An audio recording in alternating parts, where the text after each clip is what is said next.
Secret Service is under immense pressure to explain why it couldn't put an agent on the slightly sloped roof during Donald Trump's assassination attempt. Watch US senators confront Secret Service Director Kimberly Cheatle over her weak handling over the fallout. Why would anyone allow the president to go on stage when you know you've got a potential threat and you've got snipers that are trying to So I don't think that this is the forum to have this discussion. Well, you hung up on it. We're here. You cut off the meeting short. This hospitality suite is actually to thank the partners who have helped secure the Republican National Convention, and I would not want to take away from their. She has got to go. It's untenable. Joining me now is former Secret Service Special Operations Officer Marshal Mirarchi.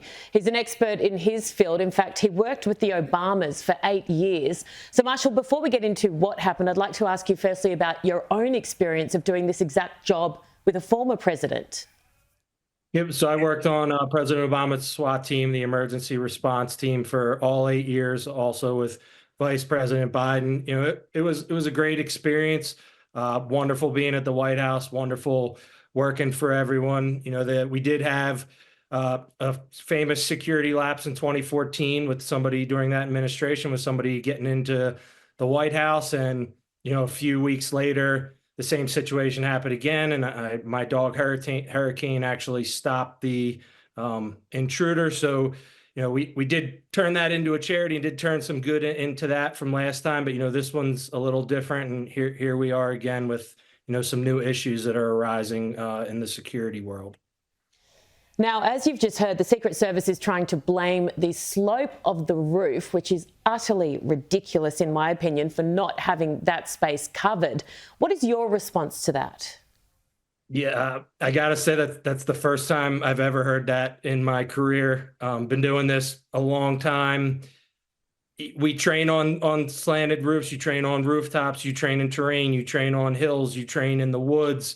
You pretty much train shooting on every scenario and surface possible. So I don't know what was behind that or where that came from, but I just have to say I've never heard the slanted roof, slope roof thing before. Obviously, somebody was able to get up there and shoot, so it was very, very doable.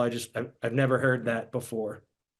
So I believe that Trump and his new Vice President pick Vance are going to be doing more rallies over the next coming days. I'd love your take on whether or not you think he is safer now off the back of what happened last Saturday, as in more high alert, therefore safer, or are you worried about copycats? What generally happens in this space once there's an attempt on someone's life? Yep. So I'll say, with being a part of a lot of these, you know, security issues that have happened in the past, the adjustments are always made. So that's one positive to take from this. Obviously, there's no excuse what happened, but in my experience, the Secret Service has always corrected things. The biggest issue with security and with the Secret Service that's happened is these things are always done reactively. You know, the one positive would be that, you know, they do eventually get it right and learn from the mistakes, and hopefully they will this time as well. I started on the campaign trail right out of training after 2006 and 2007, 2008. You know, I was doing these events all the time. You know, security issues do happen. Unfortunately, this one was grave. I do think that they will correct their mistakes, as they always have in the past. I've got to ask you about a theory that it's very prominent in terms of the push into diversity in the Secret Service. There's been a lot of talk about this. There were women, of course, working with Donald Trump. One was visibly shorter than the others. There was another one that struggled immensely to put her gun back in her holster. Look, I am all for women being given opportunities when it's warranted, when it's deserved. Do you think this is part of what's contributed to such a failure? Yep. I mean, that's again, that's no secret. That's absolutely something that's been going on for a while now. And the director did come out very publicly with the 30 for 30 initiative, you know, 30% female by 2030. And that was by all means necessary. You know, you can do more recruiting, you can do a lot of things, but at some point you have to lower the standard, the regulation, whatever it may be, if you are going to achieve a goal no matter what. It was the nation saw it was a very clear visual aid, nothing to do with male or female, just in that case, height.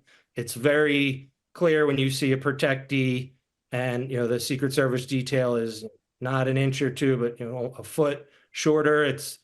There's no denying that. There's that, everyone saw what they saw. I don't need to recap the video. It's absolutely an issue. I know a lot of the agents and officers are very concerned when the director came out with that initiative, and we'll see what happens from here. A final question. I'm so fascinated by the job that you all do over there, and essentially the fact that it is your job to put your life on the line, to give your life for whoever you are protecting. How do you practice that? I used to host sport, and it's so hard to emulate match day conditions. You can train all you like, but the real thing is really hard to emulate. You may train and work for 30 years and not experience the real thing. How do you stay sharp? So we do that as a team. We prepare each other, we test each other, and we just train constantly. If you're on a sports team and your games are getting canceled, you just keep practicing. I sat on the north grounds of the White House for about 10 years, and we tested each other every day. We would test each other before we went in training. We would come up with different scenarios, no different than a sports team coming up with different plays to trick the opponent. We would spend days at a time at the training facility, the mock White House, coming up with scenarios on how to get in, how to counter attacks, how to take on multiple attacks.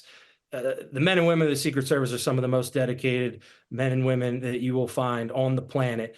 It's unfair to them that they weren't properly staffed for this specific event. You don't need to know the numbers to see that. So not only do we take it on a personal level to stay sharp and consider every day game day, we start in roll call and hey, today's this could happen. Let's be prepared. And we do it as a team to make sure that, everyone is prepared. Thank you so much, Marshall. I really appreciate your time.